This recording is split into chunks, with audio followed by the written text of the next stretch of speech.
Hey everyone, Gil here at Grayman Prepping. On today's episode of Your Prep for Today, I want to talk to you about cordage, which includes a lot of things. So cordage is rope, twine, paracord, and any other type of material like that that you can use for binding things up. Scouts use a lot of paracord. Those that make their own woggles or slides usually use a paracord for that, and they come in a whole bunch of different colors.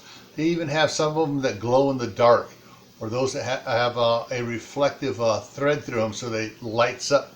So, well, not lights up, but shines up, so at night someone else can see you.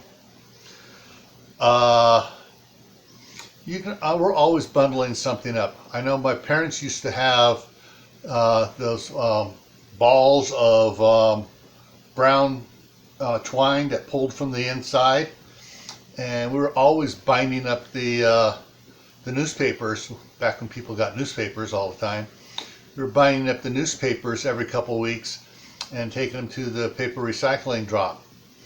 So also, I remember back in the day where the Postal Service wanted packages to have twine around them, and they had specific ones, which was basically the ball of twine that everybody sold, to